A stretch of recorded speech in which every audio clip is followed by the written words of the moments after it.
Hey, welcome to Thought Thursday with Pastor Josh. A thought is a single act or product of thinking, an idea or notion. Let's see where today's Thought Thursday takes us. Are you essential? What kind of question is that? What does that even mean? Today is Thought Thursday, and a thought is an idea.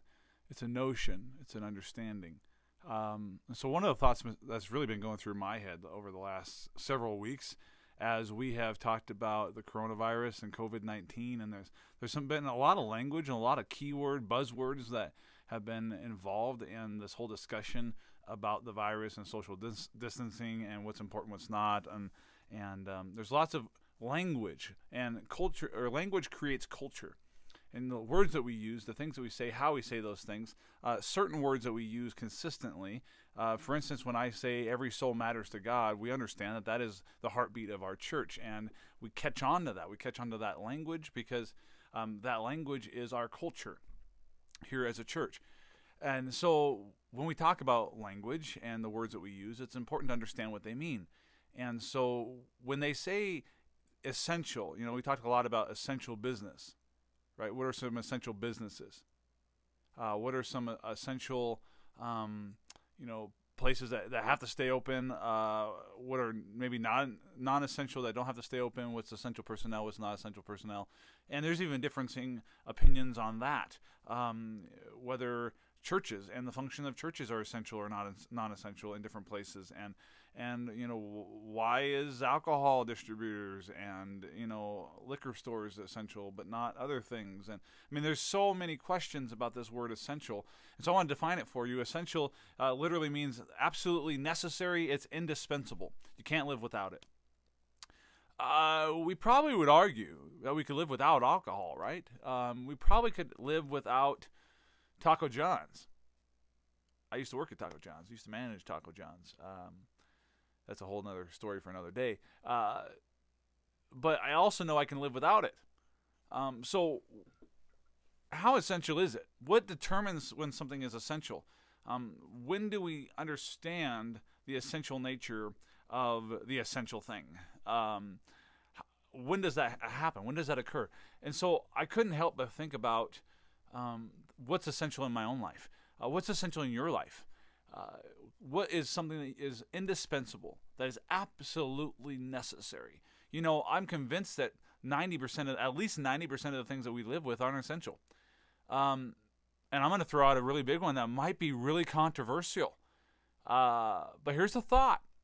Did you know that over 90% of the world does not use toilet paper? Crazy, right? There's other ways of doing what you got to do.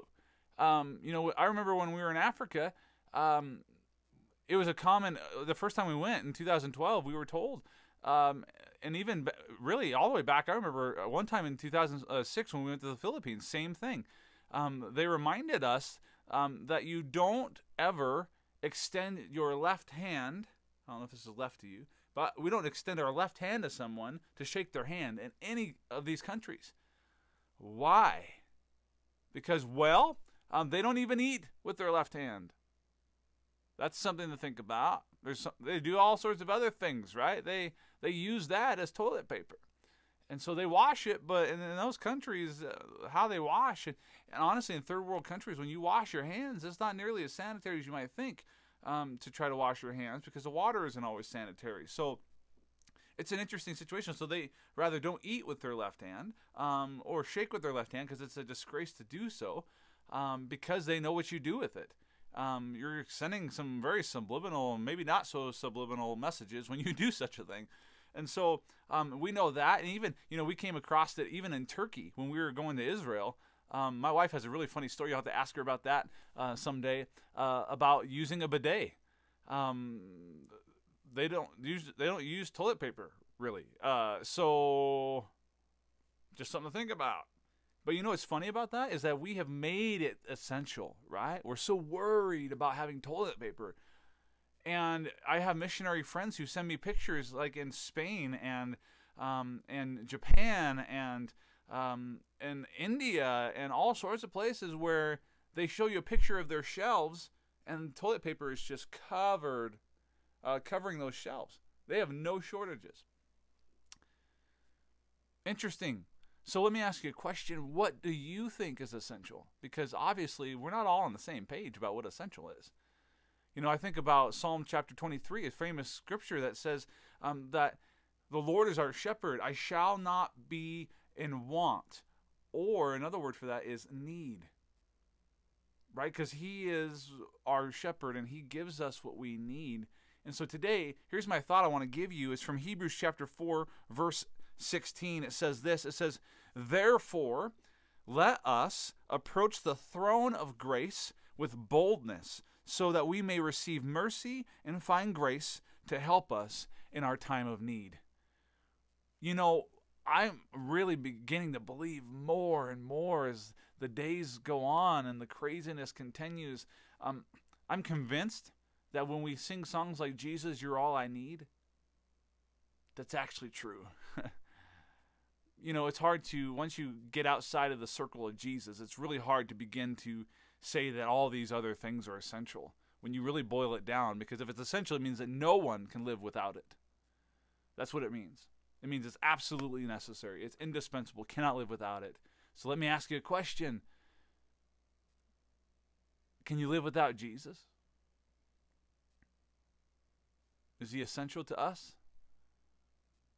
Is there anything greater than him? Any other thing greater and more essential that we must have? Are there things around you that you think are essential, that you're doing everything in your power to make sure that you are in possession of and that you have enough of and whatever? Are these things essential?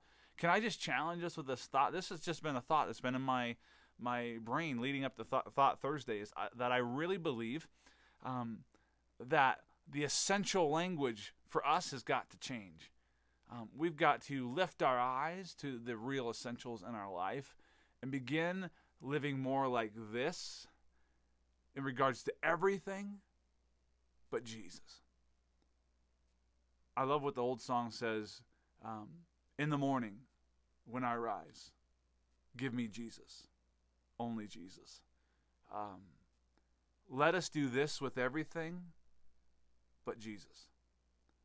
And let us hold on to him. Let's cling to him.